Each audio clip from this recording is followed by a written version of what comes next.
Hello, I'm going to just do a little check-in, but I'm going to do it in the office versus out in nature, which is when I usually do it, but this is the weekend, so I can relax in my office for a second and do that.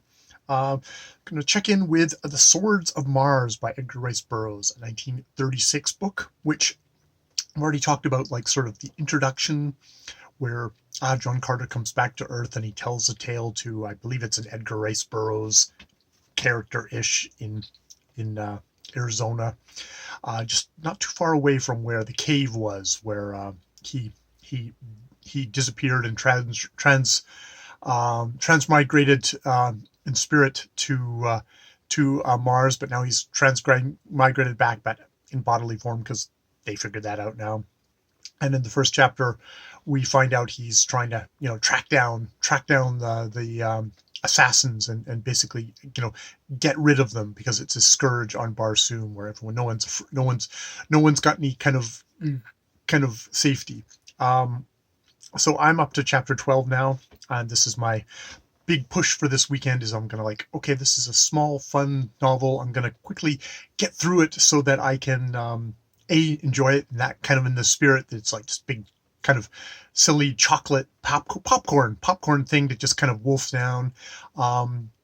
And then I've kind of gotten my Edgar Rice Burroughs fix for the month because I'm trying to do one a month, and this is I think it's number 7 or number 8 of the Barsoom series that I'll have to get ready for my for doing review.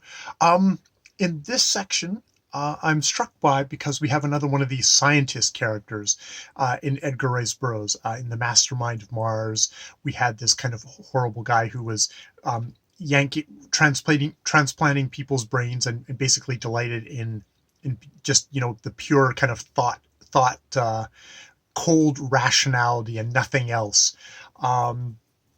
And in this novel, we have that again because John Carter goes to Zodonga, where it just seems to be the hive of all the kind of the assassins on Barsoom, the Assassins Guild, and it.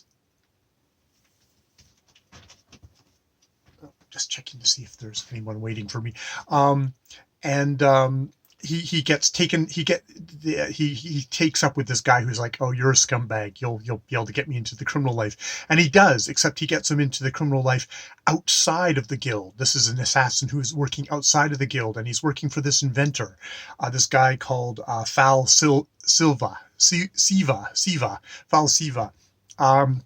And he is another one of these scientist characters that Edgar Rice Burroughs has, and scientists in Edgar Rice Burroughs, it's interesting because this is pre the golden age of science fiction, where the heroes are the scientists and the inventors, and it's all about the kind of the joy of discovery and how this is going to propel man into like the great golden age. This is techno optimism.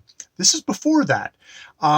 And what I'm finding is that Edgar Rice Burroughs seems to keep on returning to scientist characters who are they've extinguished emotion, and they're usually have a tendency to be, they're going to bring discoveries that are going to bring great ruin on mankind. In the last novel, it was scientists had discovered this way of making everything invisible and a disintegration ray, and it was going to be stuff that was going to get used by the villains to destroy Helium, John Carter's peeps, and he's the warlord of Mars and ruling Mars that way. It was going to destroy him, and the people were going to take over, and they were going to be the great, they were going to be the masters of everything and cause horrible thing. And now in this book, Sal Silva is also kind of coming up with these ideas. He's started off by he's making a spaceship. He's making a ship that is going to be able to travel to the moon. Specifically thinking about going to Thuria, specifically that moon of Mars. But inside there, he's got something that he's calling the mechanical mind, and it's a little grapefruit-sized thing that runs this, which he can, with his brain, tell what to do.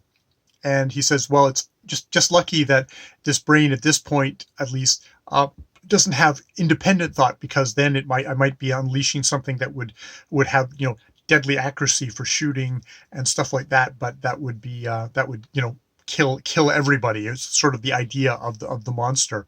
Um, and it's interesting because he's had to apparently what he's been doing is he's been experimenting on people's minds. And I always think of like kind of Nazi scientists here of just running horrible, unethical experiments on human beings. But this is published in 1936, so pre the Nazis really gearing up to all this stuff. Actually, I'd be interested to see where we are in science at this point, but really unethical thing of doing things of science to get to this thing of being able to make this mechanical mind. And he confesses to John Carter that he's this the process of making this mechanical mind has stripped him of all human sympathy, of all human emotion, though he's actually quite good, capable of very human paranoia and rage still. But he doesn't have he because he's had to, like, I guess he feels like in the pursuit of science he's had to do all these horrible things to his fellow human beings, Barsoomians. It's turned him into this monster. And indeed, in this next chapter, John Carter talks to him about like kind of a Jekyll and Hyde figure. And I was looking at this thinking, oh, this is kind of like Frankenstein, where Frankenstein becomes the Dr. Frankenstein becomes his own monster. Especially if you think of popular culture, we call the Frankenstein's monster, often we call that Frankenstein. It's like Frankenstein has become the monster. And indeed, that seems to have happened here in this very kind of pulpy novel. But yeah, just kind of struck by that, of Edgar Rice Burroughs' orientation, what his view of technology is. And it's not the post-World War II American Golden Age science fiction kind of like, science is just going to lift us higher and higher into greater and greater stuff. It's like, no, this is like dangerous stuff that could very well cause our destruction and stuff like that. I was kind of going from these first 12 chapters. I was like, oh, hey, we're not going to have a princess kidnapping plot, where the princess gets kidnapped and and John Carter has to save Dejah Thoris, this being his princess, his wife by this point.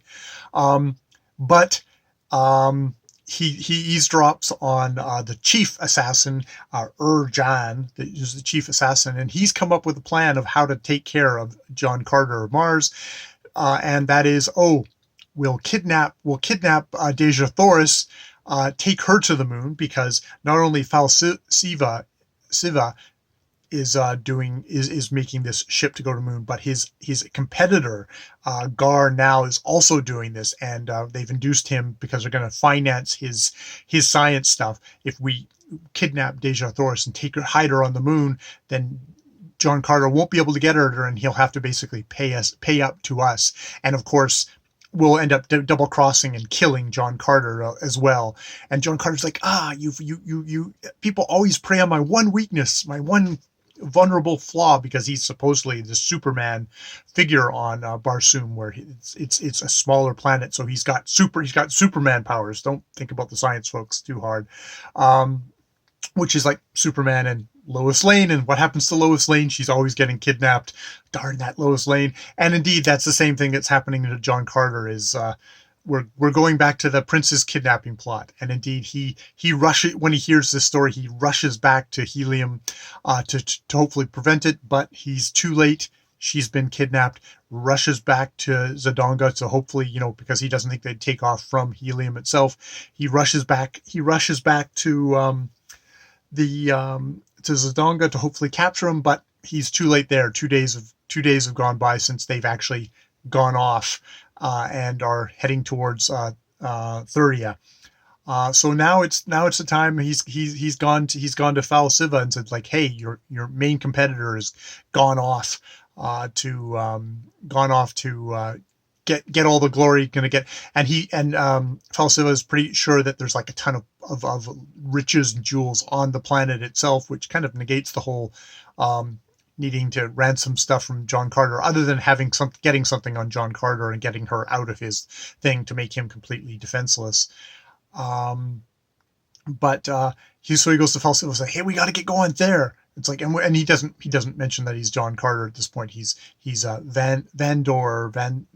Yeah, he's Vandor at this point. He's disguised as Vandor, painted red, but Falsiva's like, oh, actually, I'm a coward and I don't want to go there. And besides, he's got this bizarre theory that as they go up to the planet, there's a compensatory thing where it'll shrink them down. So while the planet is like it's like a very small size in compared to Mars, as bigger creatures from Mars go to it, they'll shrink down so it'll appear like a big planet. And spoiler alert for myself, I read the Wikipedia thing. Apparently that's what's going to happen because this is bonkers science fiction fantasy, it's all this kind of speculation stuff that Edgar Rice Burroughs does so funnily, so uh, entertainingly. So yeah, that's as far as I've gotten into the book so far.